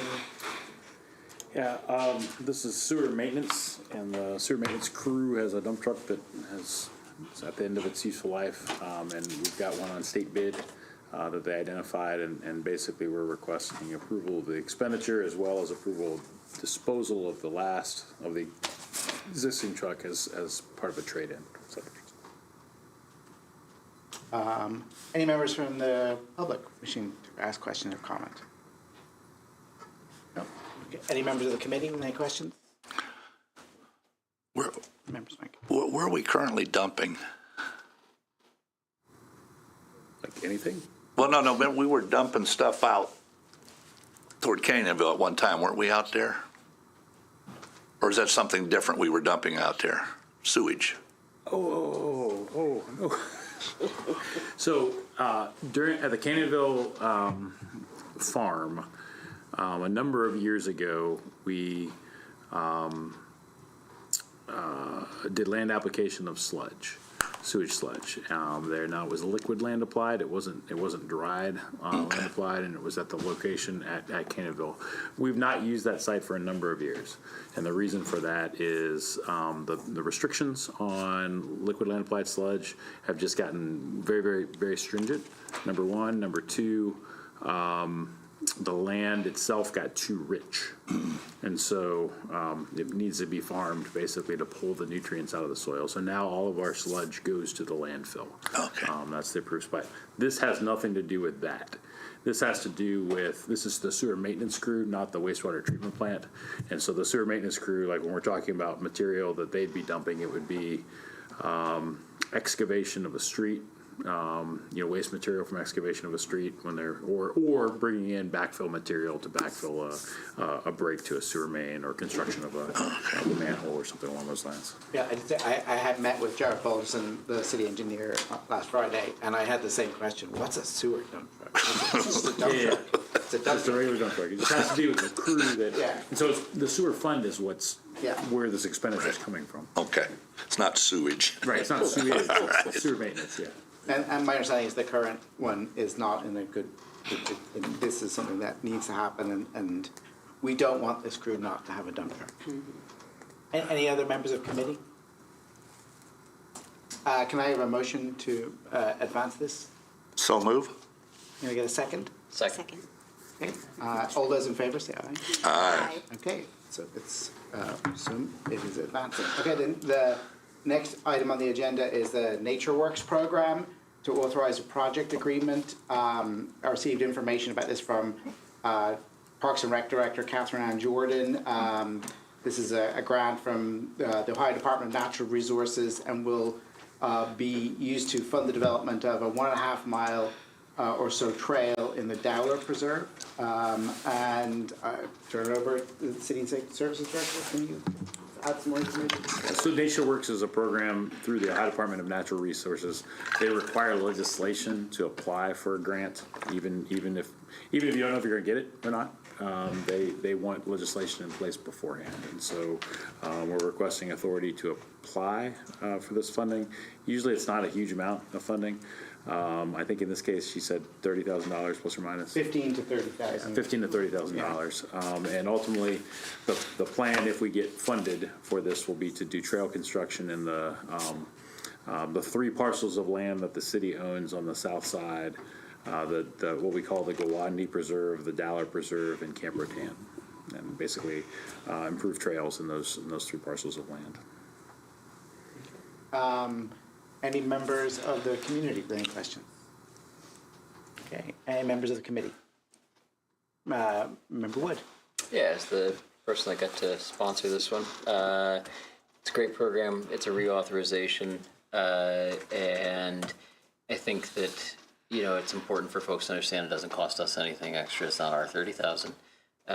It's sort of a getting kind of like the money that Ben Ziff was talking about earlier. It's us saying that we support them getting this match and doing this project. So the last one I think was 2 years ago, I believe, maybe a little bit before that. But yeah, happy to get to sponsor this one. Any other members of the committee? Member Almeida. I'm curious, where would access be to the preserve? Do you know where Avalon is? Maybe. Most people in the city don't know where Avalon is. So, Avalon is a street on the south side of Athens that runs perpendicular to Far Hills Drive, about halfway up. It's a very short. Oh, right. Short It's the section of little street. short section there. So at the end of one of the south side, south end of that street is an access point to one of the preserves. I think it's the Dowler Preserve.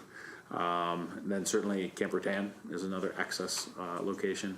I think up in the air, I think we're still not sure on the Gowandi parcel in particular, but we could probably go and show you on a map. But those would be the 2 locations right now. Isn't the church property where? You mean the church there on the Methodist church down there? Yes. I don't think it borders the land. It won't? Okay. I don't think so.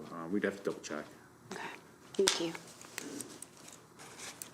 And just for more information that the director shared with me, this funding would be used to work with a trail designer to design a public accessible trail. Design and construct. Yeah, so it would be a fantastic addition to the many trails that we already have. Member Swain? Do you know if there's a deadline for the application for this grant? July.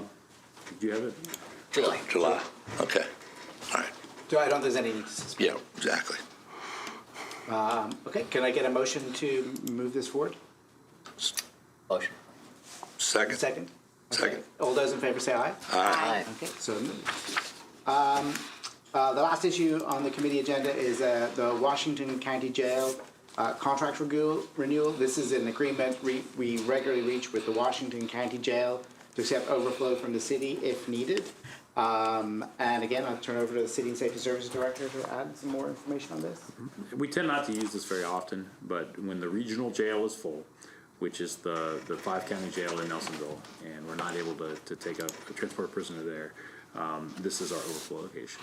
And oftentimes it ends up being female beds more frequently, I think, than male beds, simply because of the shortage of those across the enterprise of corrections. But this is just so we have something in place. Yeah. Any members of the community? Seeing none. Members of the committee? Okay, yeah, and my understanding, this is the same contract as ever, and it is just prudent management to move forward with this. Unless you want them at your house. No. Palmer Fest is coming up. Do we need to suspend the rules? Okay, can I get a motion to move this forward to council? So move. Can I get a second? Second. All those in favor say aye. Aye. Aye. And that concludes City and Safety Services. All right. We'll move on next to Transportation Committee, chaired by Member Clodfelder and joined by members Wood, Stazer, and Swank.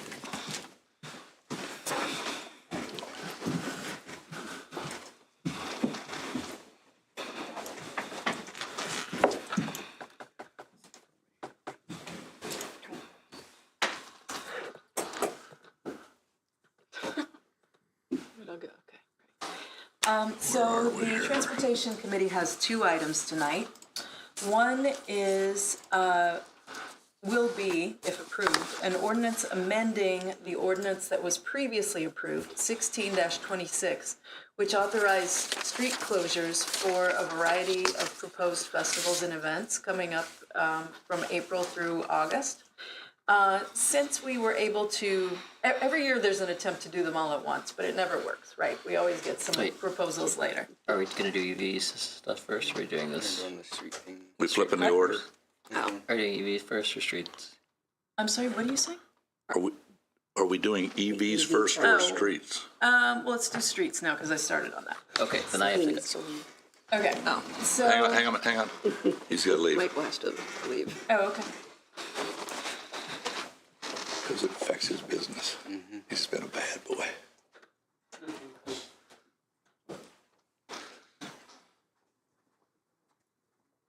Okay. So we always try to do them all at once, but as happens just about every year, we've gotten a request for one change to one that was already approved and then another event. So the Dora opening event on May 16th, being sponsored by the Tavern Owners Association, is changing their location so that they don't conflict with Porch Fest events that will be happening uptown on Saturday, May 16th. So the new location for the Dora opening event will be on West State Street from Congress to Court. Basically, that's in front of Casa and Tony's. So that will be the location. That is the amendment here of one that was previously approved, and then people realized there would be a conflict. And then we got one after the fact, but kind of cool for Athens history. People probably know that King Midget cars were produced in Athens for years, manufactured here. And the International King Midget Jamboree Cruise-In will be held on August 7th on Court Street from Union to Washington Streets. The King Midget Association has decided to have their big event in Athens this year because this is where those cars were manufactured. So it's kind of nice. So those are the only two changes at this point to this ordinance that has already been approved. I do have it on good authority that another person has proposed another one, but we don't have the paperwork yet. But that will be the addition of the International King Midget Jamboree Cruise-In on August 7th, and then the change to the location of the Dora opening event. And I move for these to go forward in the next meeting. We have some discussion out here first. Okay. Administration, would you like to weigh in on this? The only point that I have is to your comment that there's another one potentially coming forward on top of these two, and we were contacted by an organizer of the BMW ride event that happened last year, if that's the one that you're... That is the one I was talking about. Okay, I expect that at some point they'll submit paperwork as well, so this might not be the end. Yeah, okay, thank you. Community? So, Rob Delich, I live here in Athens on Morris Avenue, president of Athens Porch Fest Board, and we've actually joined forces with the Tavern Association for the Dora kickoff. And so we're combining our events, so there's going to be The working name right now is Dora Kickoff Porch Fest on the Bricks. So we're at this point providing all the music. We have over 100 performers for that weekend, and so we have lots of talent to offer to the event, and so we're bringing that. There's going to be busking going on, as well as some street shows that are going to be in this block that's being asked to close in front of Tony's and Casa. And I think the scale of the event is better with that street closure than the Court Street closure, plus less impact, I think, on some of the businesses. So I think it's a better solution. So I think this makes sense. And it was the Tavern Association that suggested this change too. So we didn't force their hand or anything. So we're going to have a great new uptown event for the Dora Kickoff this year, and you will help by moving this forward. Thank you. Members of the committee? Member Swank? Couple of questions. One for Director Stone. This event on May the 16th on West State Street, with our current utility projects going on Carpenter and State Street, do you see any potential issues? I'm going to ask President McCary to read the note that I just wrote to myself before you asked that question. Need to list this on Miller Cable? Oh, the sync with Miller Cable, right? Yes. So yes. So my note to myself is I need to sync this particular closure with Miller Cable and try to avoid a conflict. Okay. Second question, not for Director Stone, but Member Cloudfelder. What do you call it? The King Midget event. Do you have a time schedule for that event? And that's precise, but is it in the morning? Is it the afternoon? Is it all day? It is late afternoon into the evening. I'm not. It's 5 to 6:30. Okay, okay, that's fine. Well, that makes my point moot then, because the very next day we have Bonnie on the Bricks, which basically shuts down that whole block the whole day. Right. And I didn't really think, might be a little hardship on some of the businesses if we were doing it 2 complete days, 2 days in a row. But yeah, that's great. Okay, thank you. That was oh, you know what? I do have one other question. There is one that seems to be conspicuously missing from this list. And it's the West Virginia University football event, the one last year that was in September. Mm-hmm. And I don't see that on here. Are they not planning on doing that this year? Does anybody know? That wrap up, that was the third part of Brew Week. Right. They had first call, last call, and then that one in September, and I don't see that on here. I have received nothing about that. Okay, you haven't seen? Okay. No. So we may have 2 coming forward. All right, thank you. Mm-hmm. Okay, can I have a motion to move this forward to the next city council meeting? So move. Second. Second, okay. All in favor? Aye. Can we get more all in favors? I said aye. John said aye. Okay, I couldn't hear it. All right, thank you. Okay, great. So there's that one. Michael. You can come back.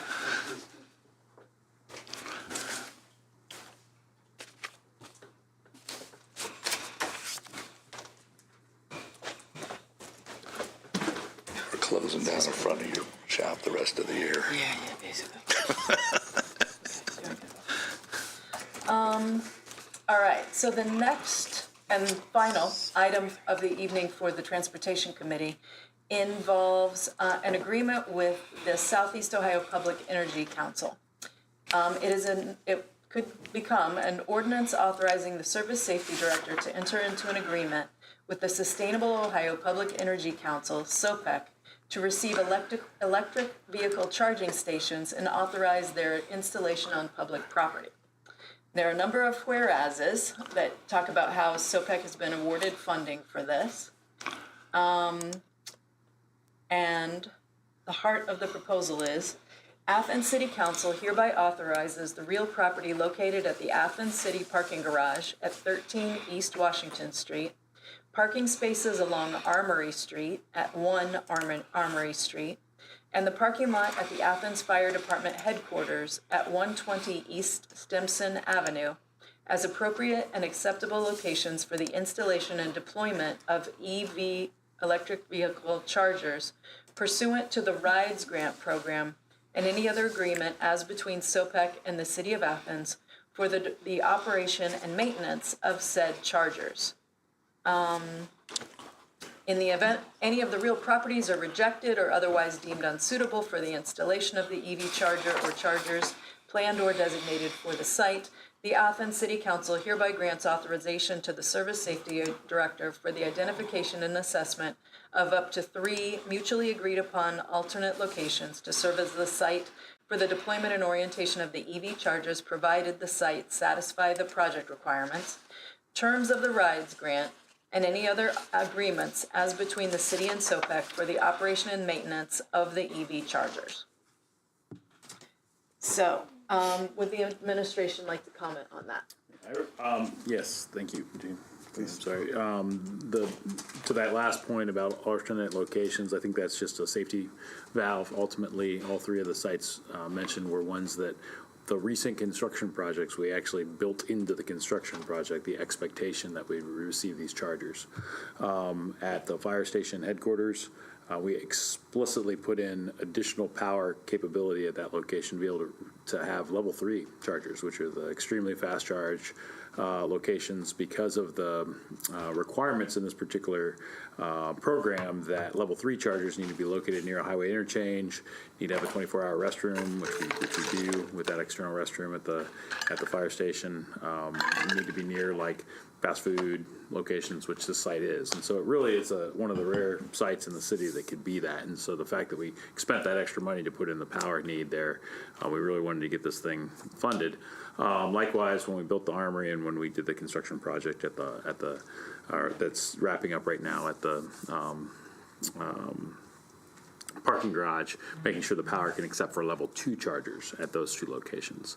Now, the one caveat I would tell you with all of this, and all this is basically just validating to SOPEC that we're ready for these sites, and they got to actually have the site located and identified and approved.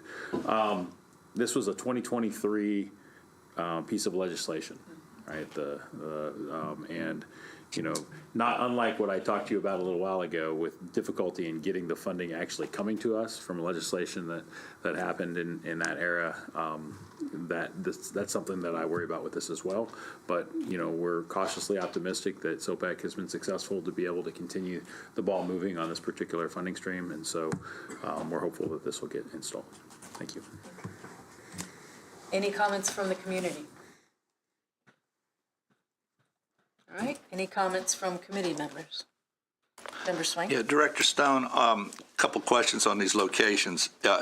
City garage, I assume in the city garage? Yeah, I'm sorry, the parking garage, like we will have the ones up on level 2 or 3 or wherever. Yeah, it just basically expands the number of level 2 chargers. I think those are level, those might be level 2. Chargers, okay. So. On Armory Street, that's the street next to the Armory between the Masons. Parking spaces at the Armory. Oh, so next to the Masons or right next to the Armory? Next to the Armory. Okay. And then at the fire station, right there in that lot, right there in the front, or in that longer lot?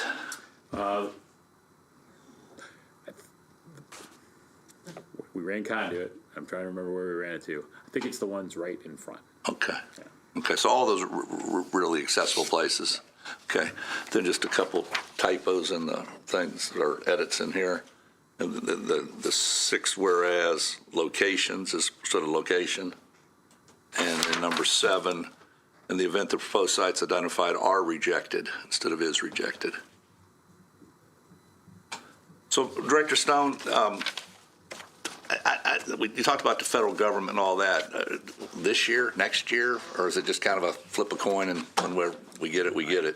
I'll get an answer for you. Okay. Based on our best guess from the director of SOPEC. SOPEC is a council of governments that Athens is part of, and I'll reach out to them and ask them. Okay, great. Thank you. Member Wood had some. Member Wood? Yeah, do we, will these be free or reduced cost? Or normal charging rates, do we know? I don't know that we've set rates for any of them. I mean, I think currently the rates that we have at the, I have to go back and look at the rates that we have currently set at the pool for those charging stations. presumably we keep this through a similar type third-party vendor. But I don't have an answer on rates. I'll get you an answer.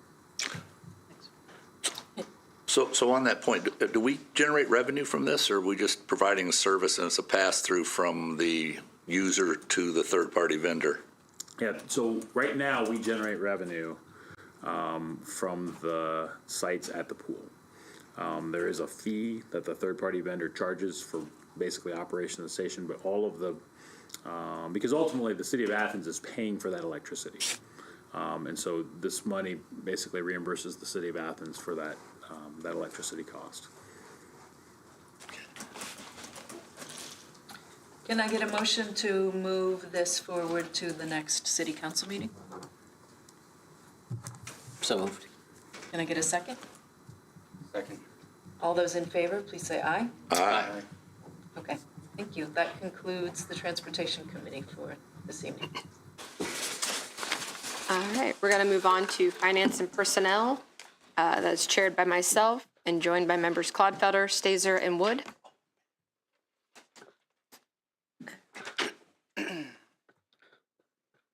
And we have a few items tonight. We're going to start with appropriations. Oh, I'm sorry. That's right. Thank goodness you're here. First, we need to amend our agenda to add an item. I sent out this afternoon to everyone, and it's going to be from my email, adding the there we go, a change to the staffing ordinance on the environmental coordinator position. So that will be our last item on the agenda today. Now we'll move on to appropriations.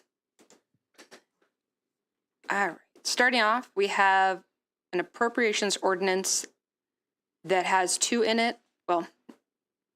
items in it. The first, you'll see an appropriation for a grant received by the fire department for thermal imaging device in the amount of $8,500. The second part of this, and the main part of this, are appropriations to the 2025 several projects where, just due to lags in processing, billing, state agencies, we have several projects, like 5 listed in there, where pass-through money was used from ODOT and the state and did not get appropriated. It was appropriated last year, but none of this got finished by the end of the year, which means all the appropriations died. So we are reappropriating these funds. This is just to note $7 million in Fund 589 and Fund 590, which will be 0. I'm explaining this, I think, really backwards today. Basically, these are not monies that come into our accounts. This is money that is paid from the state directly to the contractors, so we don't encumber it, which would keep it throughout the year. With the timing of all this, we have to reappropriate it so that it's in all of our ordinances and billing and for the auditor's office. Let's see, moving down, you'll see in one of the third whereas, it'll have all the funds of appropriations to will be $7 million. And that was lower than needed, and it should be $11.4 million. So we're appropriating an additional $4,300,000 to Small Cities ODOT, and it lists all the projects there. And then we're appropriating $400,000 to the TIF fund for 590 for Project 367 signal improvements. And I'm sure there's going to be some questions. So. Director Stone, would you like to clarify or add anything? Yeah, I probably should double check, because I think that $400,000 is specific to, not signal improvements, but specific to the 56,682. The roundabout? 56,682 roundabout. So I think that project number, I might have given you the incorrect project number on that. Because that's what that 590 money is going towards. Bottom line is state and federal funds that are paid directly from the state entities, and in this case, ODOT or the Ohio Public Works Commission, respectively, for Fund 589 and 590, have to be accounted for in our accounting system, even though we never actually receive them and pay them out. It's always a guess when we build the budget, year in and year out, like how much we think is going to get expended in that particular year. In 2025, we had a certain amount appropriated in the 2025 operating budget in both 589 and 590. But if we can't show the pass-through, I'm sorry, not even a pass-through payment, if we can't show the transaction of that payment happening, because it can't be encumbered, because it never is in the account, so we can't actually encumber the money because it never actually is in our account. The appropriation dies at the end of the year. It's not something you carry on, and so we basically were going into 2026 and making our best guess at what we thought would be the correct amount for those 5 projects in the 589 fund to be accounted for with the transaction in 2026, and I put $7 million in the budget, and it really was $11.3 million. And so this is not additional money that the city is spending. It's just a matter of accounting and showing in what year that it gets accounted for. I didn't put anything in for 590 in the budget, so I'm asking you to go ahead and show that in the 2026 budget. So hopefully that explains a little bit better. Probably better than what I did. Any comments from the treasurer? I mean, other than just to say that, like Director Stone said, this sounds like a lot of money. Oh, wow, we're appropriating $4 million. Again, it will come in on the revenue side too. The auditor will say, we got $4 million of revenue, we're appropriating $4 million out. It's a wash, from our perspective, on the books. All right. Questions from the audience? All right. Members of the committee. I'm just curious, perhaps, Mr. Treasurer, why do we have to do this if the money never comes to us? What mechanism of accounting necessitates it? Sure. I mean, we still have to show. So the project, when the project gets done, the project's going to say, well, it was this. We spent this much money on the projects. Well, our books need to show that we spent that much money. If we didn't enter this in, the project may be $4 million project, right? I'm just throwing a number out there. Might be a $4 million project, but if we don't factor that money into our city's books, we may only show that we spent $1 million on that project. So again, it's just a way to make sure that what we have lines up with what the state says, this is what you spent. Okay. At the end of the year, those numbers will match. And that's something that the auditors will look for when they come in. The state auditors will come in and look and say, we want to see project number, whatever. And they're going to say, this is what it looks like you spent on project, whatever, and then it needs to match in our system as well. Okay, thank you. All right. Any other questions? All right. The next item on the agenda is the create the community. Do we have to vote on this? Oh, I'm sorry. I'm going to eventually remember that. Thank you, Member Stazer, for being my backup there. Can I have a motion to move this forward to full council? So moved. Can I have a second? I'll second. Thank you. All in favor? All in favor? Aye. Aye. Hitting the end of the day. Now, the Create the Community Pavilion Fund 908. This is a request from the auditor's office to establishing a new fund to accept grants and donations from the Athens Farmers Market Pavilion project. Basically, we just need a place to put the money that's going to pass through to the Farmers Market Pavilion project. This will need to be, or is requested to be, suspended at first reading so that we can get it to the state for approval to create the fund and the timeline of anticipated funds coming into this.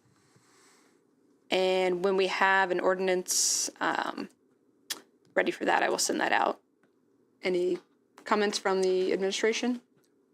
And the only comment that I would have is I would ask that we name it the Athens Commerce Pavilion Fund as opposed to the Athens Farmers Market Fund, because it'll be used as a permanent home for, presuming we get enough funds to actually get this thing built. It'll be used as a permanent home for the farmers market, but that won't be the only use. Noted. Questions or comments from the public?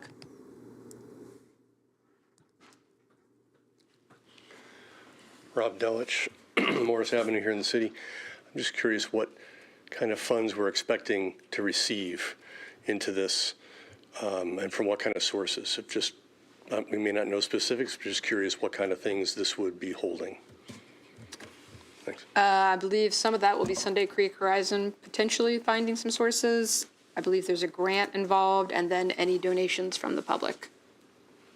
Anything additional? So one of the wins that Sunday Creek got for us last year was $300,000 over the biennium in the state operations budget, not in the capital budget, the state operations budget for an agricultural initiative for the city of Athens. And so, you can read promoting business with agriculture is AKA farmers market in the city of Athens. It could be used for something else. So it's pretty broad as far as what the authority that's granted was, but presumably that's what it would be for, that $300,000. Problem is, this pavilion, we think, is going to be closer to $1 million.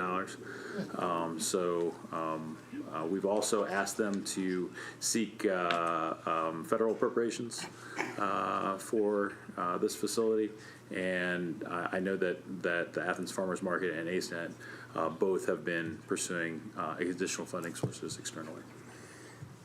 Yeah. I would add the Athens County Foundation also has a fund that is collecting donations from donors. Okay. Any other questions on this?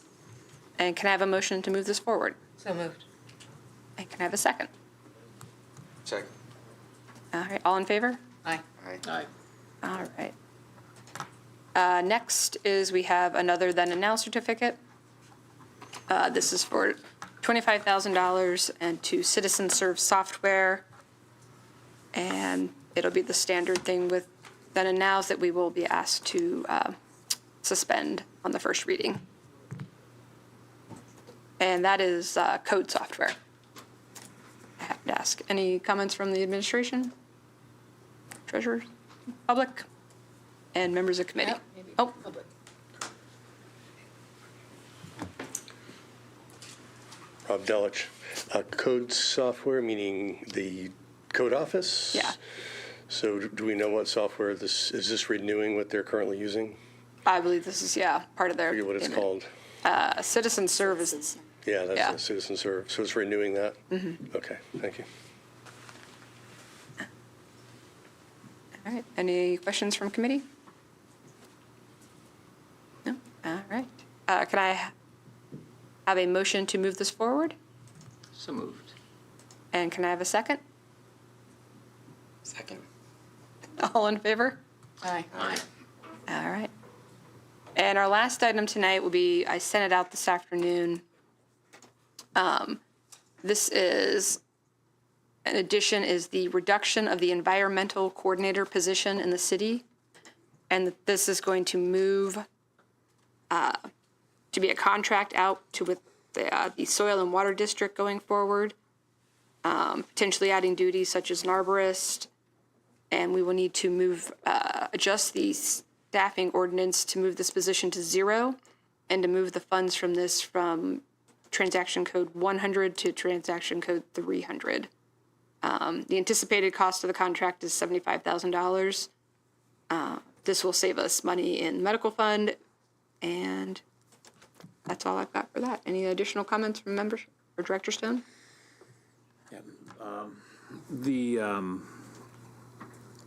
You recently passed legislation to approve a retirement incentive program to decrease the FTEs for the city, specifically burdens on the medical fund. A position that currently is vacant is the environmental coordinator position. Prior to the establishment of that position several years ago, we fulfilled those duties through a contract with the Athens Soil and Water Conservation District. We did that for several years. Once the city came underneath an NPDS, a National Pollutant Discharge Elimination System permit requirement from the EPA for stormwater. And so recently we In recent years, we've had an employee that did that rather than have a contract with the Soil and Water District. That employee recently was promoted, basically took another position in the city, so the position is vacant. And I would propose to, rather than refilling that we go back to a contract with the Soil and Water Conservation District. And we're in the process now with negotiating what that contract looks like. But in order to, recognizing that it takes a while to get legislation passed, I wanted to go ahead and start the legislation now. This reduces appropriations in the TC 100s, the personnel lines, and increases appropriations in the professional services lines of the various funds that paid for that position.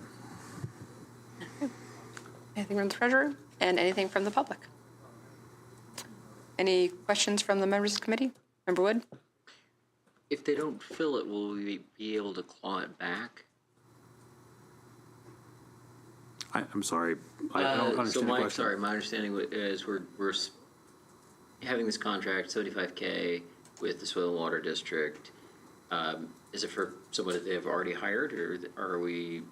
And if not, and they don't hire someone, because if it's been open for a while, right, we weren't spending the money, will we be able to claw back the 75?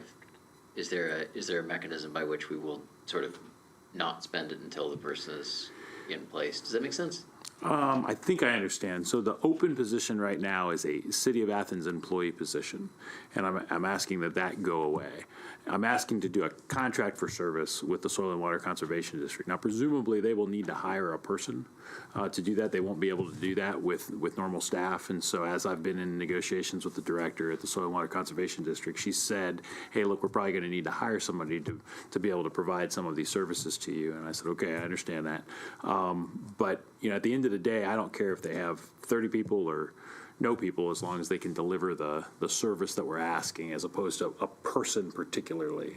I guess that I'm asking for the services. I'm not asking for the person. So if they use a little bit of Micah and a little bit of Andy and a little bit of Beth to provide the various services as far as existing employees go, I'm okay with that as long as they provide the services. Does that answer your question? Yeah, kind of. It's like a kind of yes and. I mean, fair enough, right? On not having to add a new person. If so, then what kind of reporting is there to make sure that we are getting back the services we would be getting from a full-time person? It's probably best that I share the contract proposal that I'm working on with you to kind of delineate specifically the deliverables. But there are a series of deliverables that surround the 6 minimum control measures for the municipal separate storm sewer system permit under the National Pollutant Discharge Elimination System. And there's 6 minimum control measures, and each one of those has a certain amount of activities that have to happen in a particular year. And so we would keep our thumb on the Soil and Water Conservation District to deliver those services and say, hey, you need to do these number of education activities for the wider Athens public in order to meet public education outreach, which is minimum control measure number 5. That's an example with that particular scope of duties. There's a couple other duties that we're talking about having them do. If you'd like to get into the weeds of these particular things, I can go through the contract once I get it into its final form with you. It probably will be in its final form before this passes, so I'll have it ready to go. Any additional questions? Did that help answer the question? I'm sorry if it did. Yeah, sure. I mean, I just want to make sure we're actually getting what we're paying for. I mean, I've done a lot of the stuff with Teresa at Soil and Water and doing those MS3 projects. I think that's great to save the money, right? So yeah, I just want to make sure that we're actually doing the accountability around that is all I'm asking for. Yep. All right. Anything else? All right. Can I have a motion to move this forward? So moved. Second. All right. All in favor? Aye. Aye. And that is the end of the committee meeting tonight.